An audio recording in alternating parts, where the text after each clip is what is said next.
In the second half of the 19th century, Charles Darwin set out his theory of evolution.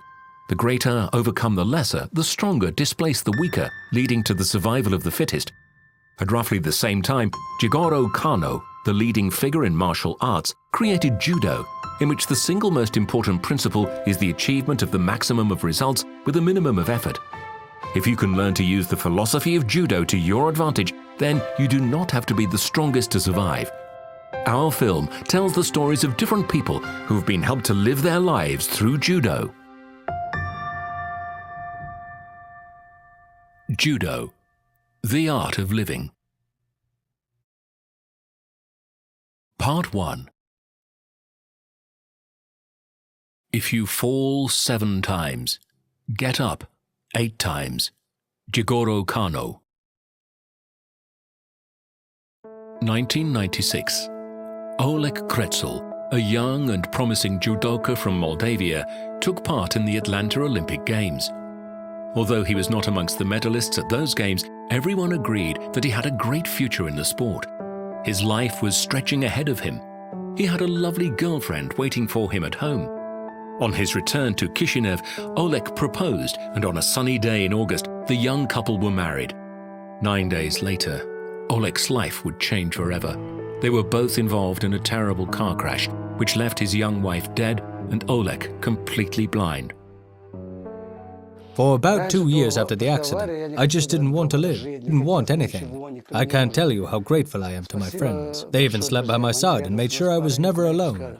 Oleg's friends lived through this tragedy with him. They spent months in the hospital at his bedside. It was this support that gave Oleg the strength to carry on.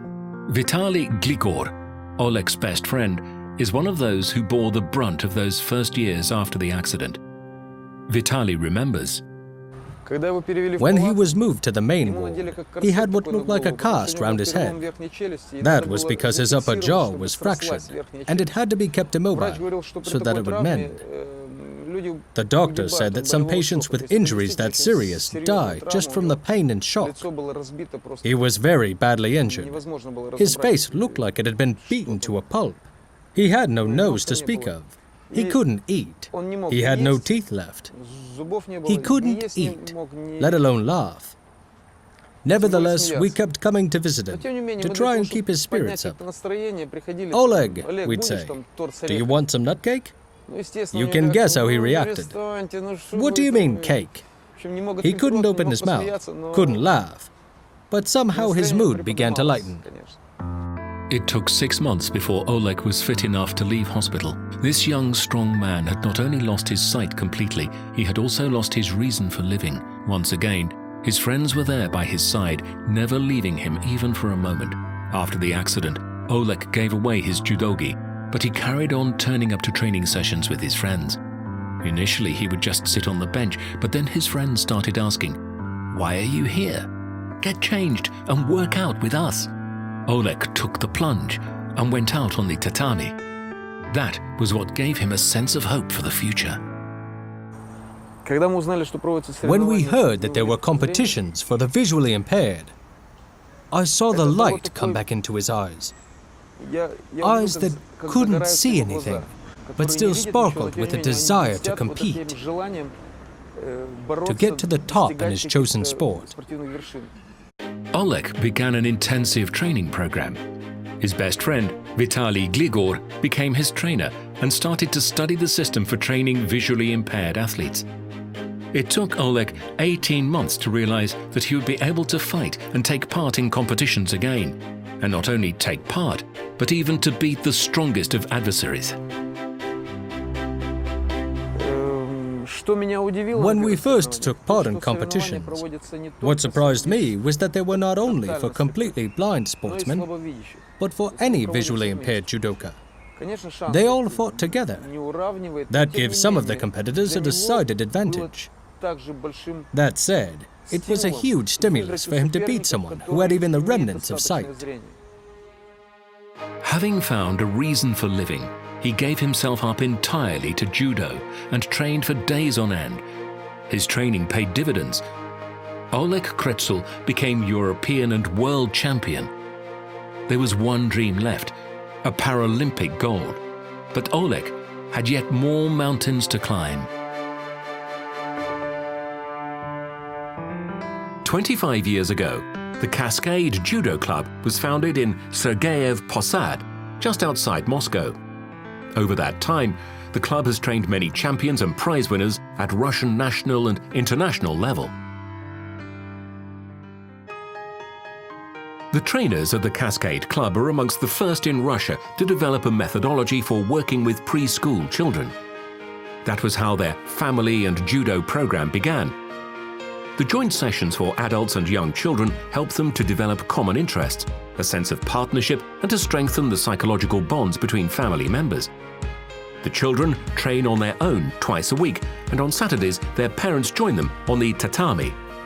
Very young children are accepted into the program, and since lessons take the form of play, training sessions are full of fun, interest, and discovery for athletes of all ages.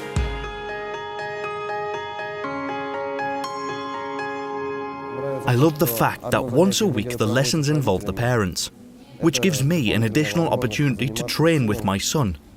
It brings us into closer contact and helps us to understand each other better. I took part in a competition and I won some stripes for my belt. The belt I've got now is not just an ordinary belt, it's a bit yellow at the end. At the competition, I did my best, but there were other boys ahead of me. But I tried my very, very best. It's hard when you start thinking, what are you doing on the tatami at your age? You've got so much else going on, do you really need this as well? But it is important because this is where we can be together. Children and parents will always have issues. That's natural. But we can solve them more easily now, because we have a bond we didn't have before. The Cascade Club regularly holds children's sporting events, festivals, and of course competitions. Each child receives a stripe for their belt after one of these events. It is a huge stimulus to try and win, but the competitions are organized so that the children get the maximum pleasure out of them, and every child comes out of it feeling a champion.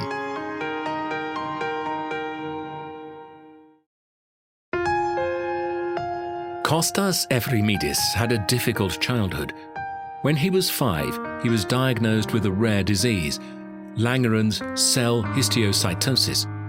Further research revealed that he would need an operation on his brain. I was only a very small boy when my parents learned of my illness. But, even so, I decided that I was big enough to fight this, and that everything was going to be all right. I was going to be a famous sportsman. The operation was successful, and they were able to save the child's life. But tests showed that he had secondary cancers in his lungs. He needed a course of chemotherapy. That was when Kostas really grew up. He tried not to show his parents just how ill he was feeling. He coped with the pain heroically and set his sights on getting better, even though the doctors were far from optimistic. Kostas also had another dream. He wanted to take up judo. After the operation, the chemotherapy, and everything else that we'd been through, it was a hard decision to let my son take up judo. But we agreed, because we wanted to give our boy the chance of a new start in life. We consulted the doctors,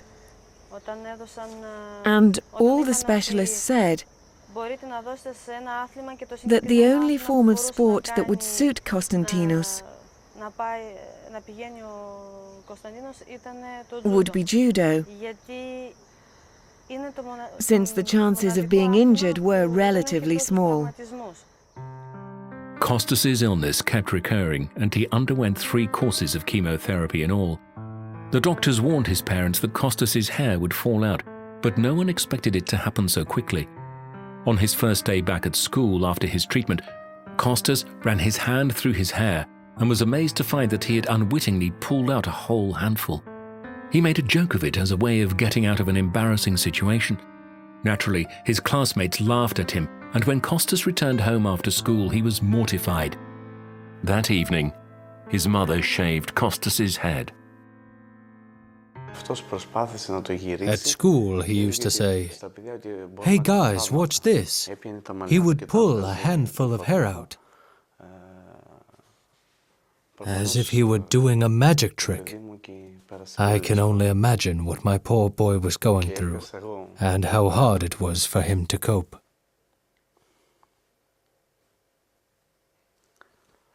Kostas made new friends in the judo dojo. They did not laugh at him for having no hair, but immediately made him feel one of them. One of the boys was clearly impressed and said, "You look like a real bodyguard." I was on the bench at the training session, watching the other boys train, and suddenly I felt really bitter that I couldn't train with them. Vladimir, the trainer, came up to me and said, "Young man, you've been sitting and watching us for ages. Maybe you'd like to have a go yourself." "Of course I would," I said. I took my shoes off and went to join the session. That was where I met new friends. Judo really helped me overcome my inner fears and my weakness after my illness. That was the time when everybody was laughing at me at school because I was completely bald.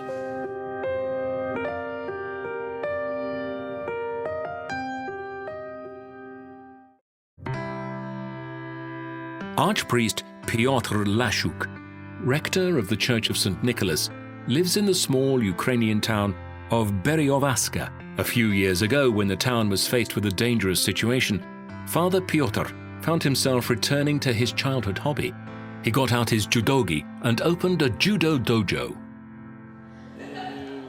When I was appointed to this parish, I learned that a semi-criminal organization, a vicious sect that is well known in Russia, had spread its tendrils to Berezovka and was expanding its network here. It was carrying out its activities under the pretense of running various children's clubs. Back then, there were no organized leisure activities for the children of Berioavska, and then suddenly a number of clubs had opened up. At first, the children were happy to join, but soon their parents started to worry about the children spending all their time at these clubs. The parents found out that their children were being used as unpaid workers and had been made to sign oaths in blood. The people of Beriovaska did not know whom to turn to, so they approached Father Piotr. None of them could have guessed the means Father Piotr would use to fight the leaders of this sect. It was a hard decision, but despite criticism, the priest decided to open a judo dojo next door to the church. So I took the plunge. I was dealing with children, and children need a bit of rough and tumble. I wouldn't know how to teach them sewing, or handicrafts, or ballroom dancing. But I'm a fighter myself, so I was prepared to take up the fight. I've been fighting a lot of years, and I love this sport. You know what they say, once a fighter, always a fighter.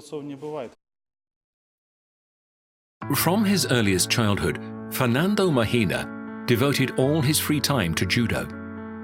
When he joined the police force, he kept up with his training schedule. He organized judo lessons for the police force of Seville. Fernando Mogena has won a number of international competitions. In addition to his sporting achievements, Fernando has also been decorated for his police work. In 2013, the Spanish Minister for the Interior awarded Fernando Mogena with a service medal, which he wears despite his illness. Fernando received one of his medals for saving the lives of the workers during a fire at a chemical warehouse.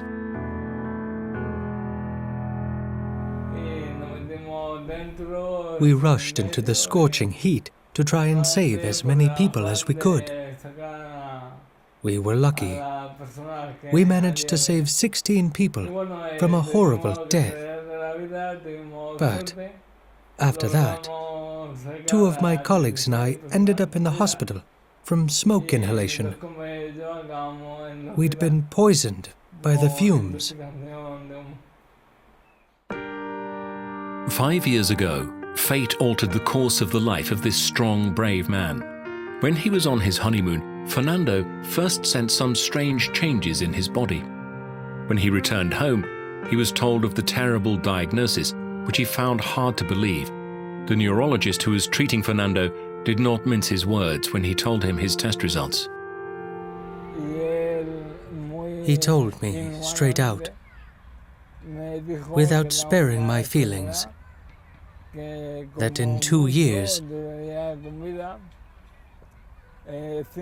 I'd be confined to a wheelchair, and in 5 years I'd be dead. He had only just got married and assumed that his whole life lay ahead of him. He had so many plans, so much he wanted to achieve. You always think your life is going to be normal, like everyone else's. And then like a bolt out of the blue, there's this disease, amyotrophic lateral sclerosis, that no one's ever heard of, which means that Fernando's life has turned out to be very different from other people's.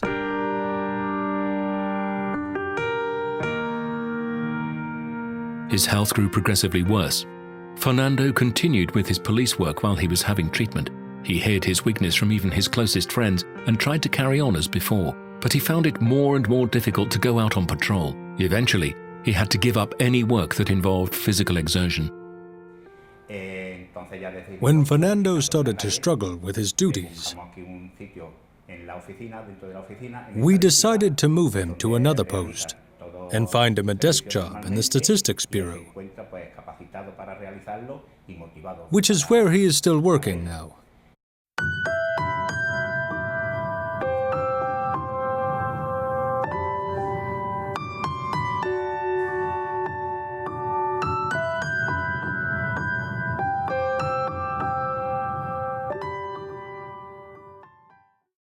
Miriam fell in love with Fernando when she was just a girl. They went out for many years before getting married. Fernando was always a ladies' man, and he and Miriam split up on a number of occasions, only to get together again when they understood that they needed each other. Finally, Fernando, who valued his freedom more than anything, realized that he wanted to spend the rest of his life with Miriam and proposed. It was only a short time before the clouds of fate started to gather over their life together, but it is their love that helps them overcome all the difficulties they face today.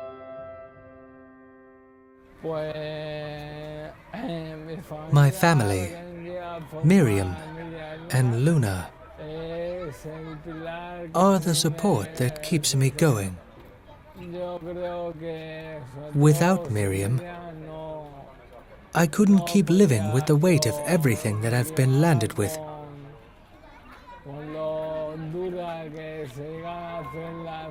I don't know what I'd do without her. She's the driving force behind my life. After the doctors had diagnosed Fernando's illness, the couple decided they wanted to try for a baby. Miriam knew just how hard it would be for her after the baby was born. But love has to have a continuation in this life, and so their daughter Luna was born. That was the greatest gift for Fernando. Luna seemed to understand about her father's illness from the moment she was born. Fernando couldn't change her nappy or feed her. When she grew a little older, even though nobody explained his illness to her, Luna started to adapt to it and look for things that he could do with her. She knows exactly what I can do and what her father can do. ¿Cómo hace el papi cuando gana? Muy bien. Instituto, gloria a ti, por tu honor quiero vivir. Viva España, viva el rey, viva el orden y la ley, viva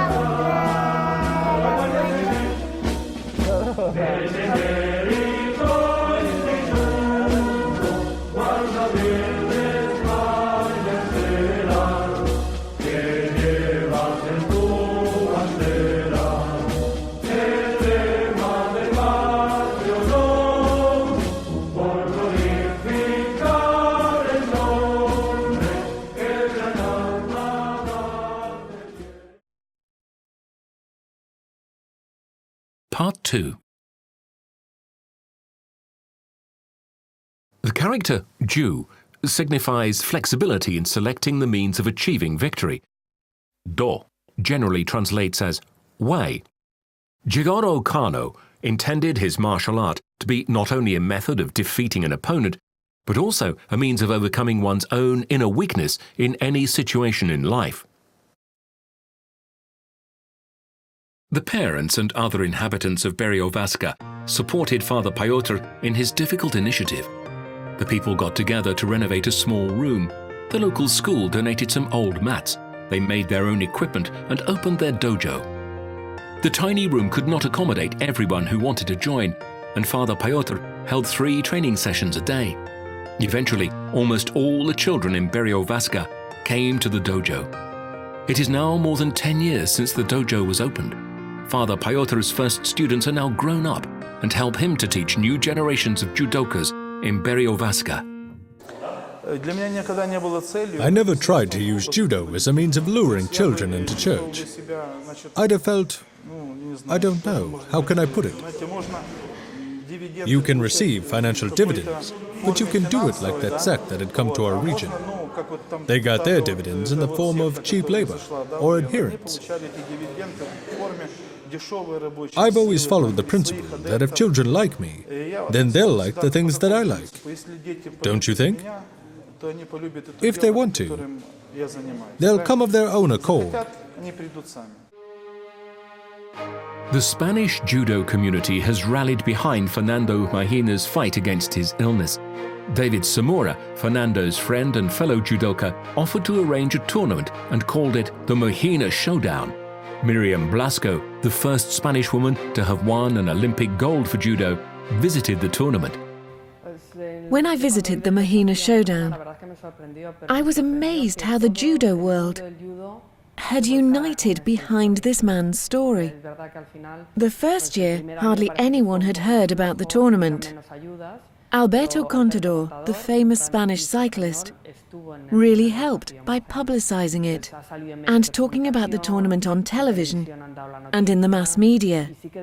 After that, everyone saw the judo world uniting against this illness in order to support one of its own. At a real low point in my life, when I felt completely alone, my friend said, "We're all judoka. This battle is the longest and the hardest of your life, but we'll support you in it. This is a real battle, but the true friendships and support are more than I have ever experienced. Not every sport could give you this. Judo is so much more than just a sport." After the first tournament, someone had the idea of using judo as a means of spreading the word about amyotrophic lateral sclerosis. That was how the Mogena Showdown developed into an annual international event.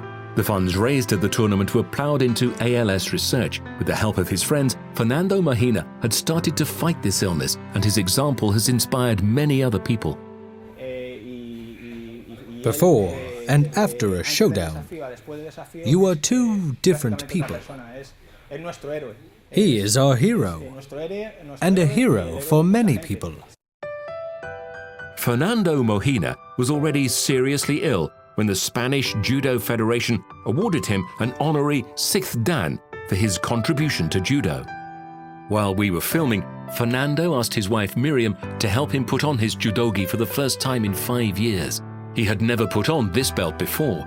For the first time in many years, he went down to the tatami, and despite the fact that Fernando finds it physically very hard to stand, he was the happiest of men with his friends that day.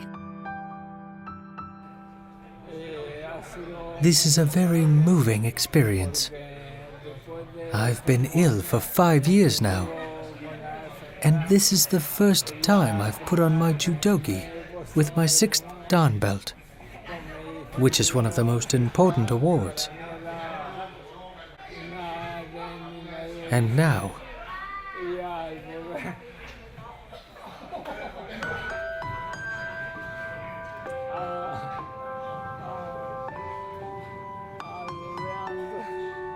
that I'm back.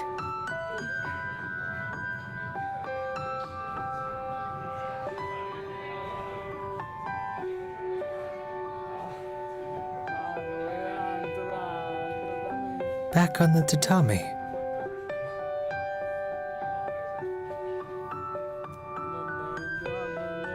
Where I once... I feel such...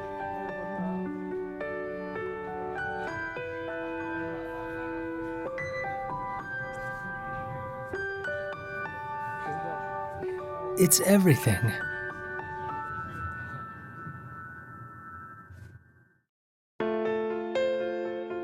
Every summer, Cascade Club members, both parents and children, head off for camp. Sometimes outsiders express their surprise. Why would anyone want to spend their hard-earned leave on a sports camp when there are so many places they could go?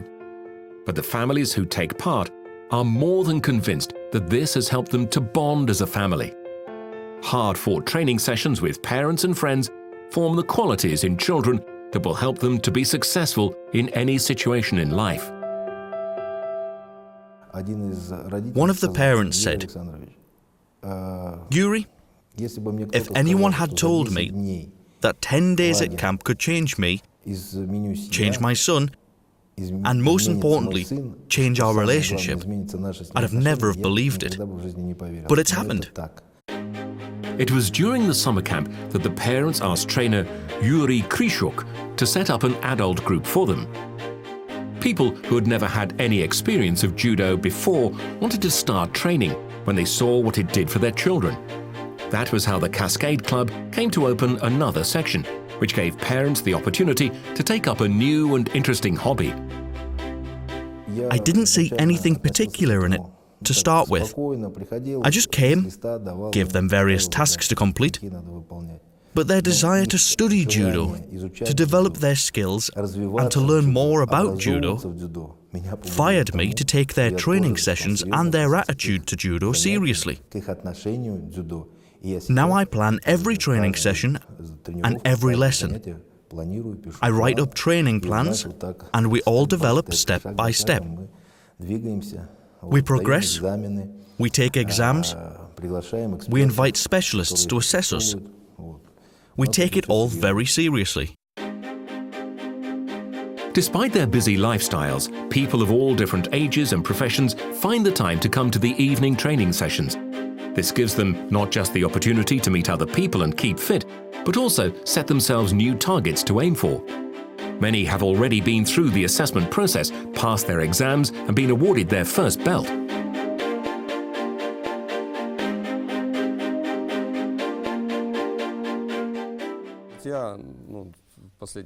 I've got my orange belt. I'm going for the assessment for my green belt at the end of the year. We're training hard, I enjoy it. It's a really intellectual way of keeping physically active.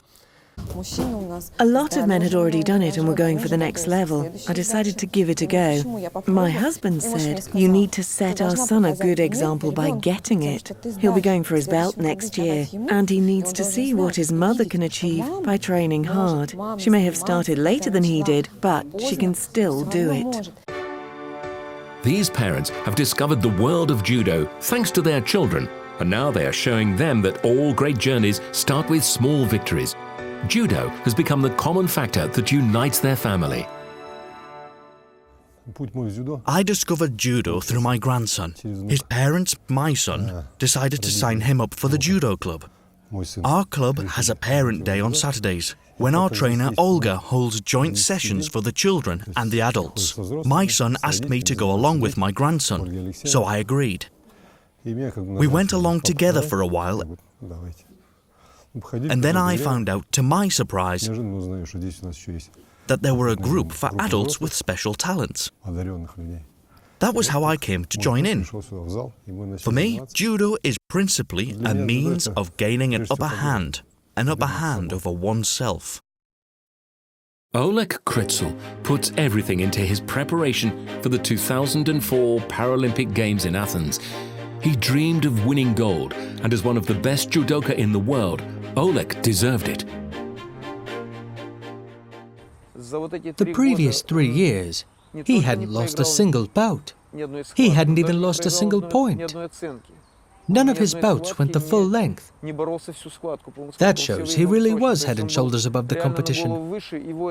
And that's what motivated him. At the Athens Paralympic Games, Oleg was all set to win gold. He won bout after bout with impressive throws, and then came the final. His opponent was the Algerian judoka Mesouad Nine, a strong competitor, but one that Oleg had already beaten at the World Games in Canada. The cherished Olympic gold was nearly in Oleg's grasp. That was when his confidence ballooned into overconfidence. It was his overconfidence that cost him that gold medal. He took second place, losing to the Algerian. It was the toughest blow he'd had to face since the accident. Only complete concentration during a bout and the correct assessment of an opponent's strengths can bring victory. After all his winning fights, Oleg Kretsul still needed to learn that lesson. I was about to go out, and I went up to Vitaly and said, "I'll make you a present of this." That was my mistake. In all my previous bouts, I just went out onto the tatami, and I never said anything like that before the fight. "I'll make you a present of this." The fates punished me for that. When I lost that final, I ended up in second, and my opponent had the gold. It took me a couple of months before I could get over it. After his defeat, and that was how he regarded his silver medal at the Athens Paralympics, Oleg started all over again. Ahead lay another 4 years of daily training sessions. Whenever he lost, he was never defeated. He always got up and tried not just to fix his mistake, but to reach heights that he hadn't managed to get to the first time. You can't know how to get to your feet if you've never been knocked down in the first place. Fate has seen to it that Oleg has had to trip and fall many times, but every time he's got up and stood tall afterwards. That is the core of his being. It's what brought him to judo in the first place. The Beijing Paralympic Games. Having learned from his past mistakes, Kretsul was ready to go for gold. He was in perfect physical shape. He was calm, and he and his trainer had devised a new fight tactic. Nothing was going to get in the way of his victory. But on his way to the final, he faced a new test, and this time fate would require a huge degree of self-mastery from him. The final was set for the 9th of September, a fateful day for Oleg. 9th of September, 11 years previously, was the date when he had been involved in his terrible accident.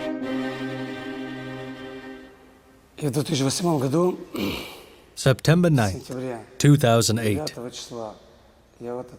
It was September 9th that I had my accident. Exactly 11 years previously. When I was weighed on the 9th, I came in at exactly 90 kilos. I went out and fought and reached the final. The final was set for 4 p.m. It was around 4 p.m. that the accident took place. 4:30. And I was due to fight in the final at that time. To get to the final, I had to beat the Algerian, the one I lost to in 2004 in Athens. When I went out, I said nothing to Vitaly. Deep down, I was saying to myself, I have to get through this. And everything seemed to go okay. Everything Vitaly and I had discussed, all the tactics we'd planned, just seemed to work. I won cleanly. It was a great feeling. All my friends came up to me and lifted me up. It was wonderful. They threw me up in the air. Those 5 seconds seemed to last 3 or 4 minutes. I was in 7th heaven. There's no words to express what I felt. No words. On the 9th of September 2008, Oleg Kretzel won Paralympic gold.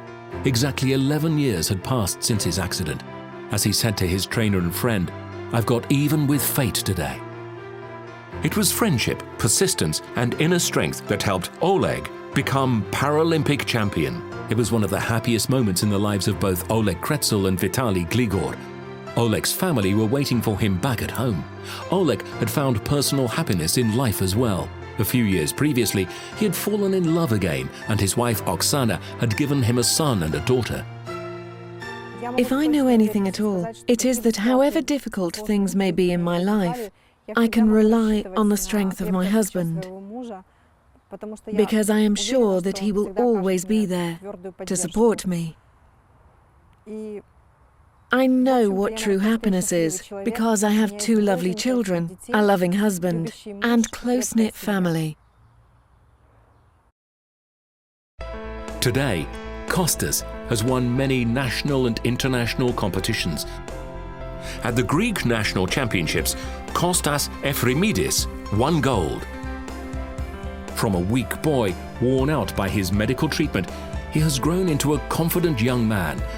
He has learned to win on the tatami and stand up to fate. When his body learned to believe in its own strength, the illness gave ground. After the first course of chemotherapy, I felt very weak and very unsure of myself. That was why I wanted to take up judo. It was judo that helped me to turn things around. From a small boy who knew nothing, I grew into a young man who knows how to survive both when I am with friends and when I am alone. I know how to control my body and my spirit. Judo has completely changed my life. It has really helped me. Apart from the physical strength, I've also gained a number of good friends who have helped me. The town of Katerini, where Kostas' family lives, sits at the foot of Mount Olympus. When Kostas was a child, his father trained him to make the ascent. Now Kostas acts as a guide up the mountain paths. In their free time, both father and son love climbing to the top of Mount Olympus. Kostas surely dreams of Olympic gold at these moments. Maybe with his desire for victory, that dream will come true. We can hardly believe how many medals he's won. His classmates and teachers have come to respect him. We look at our boy, who has been through so much and has to overcome his inner weakness every day. Both back then, when his health was bad, and now, he is completely dedicated and does his utmost in everything. Following their brother's example, Kostas' sisters asked their parents if they could also join the judo dojo. Lena and Despina have already won their first prizes. It is not clear what sporting heights these young girls will reach, but it is clear that they will grow up steadfast, focused, and self-confident.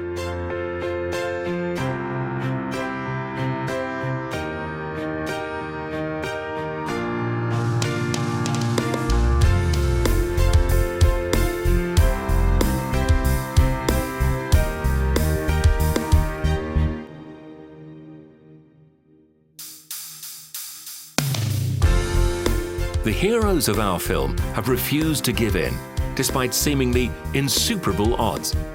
We hope their experiences will help others who follow after them and choose judo as their guiding light in the art of living.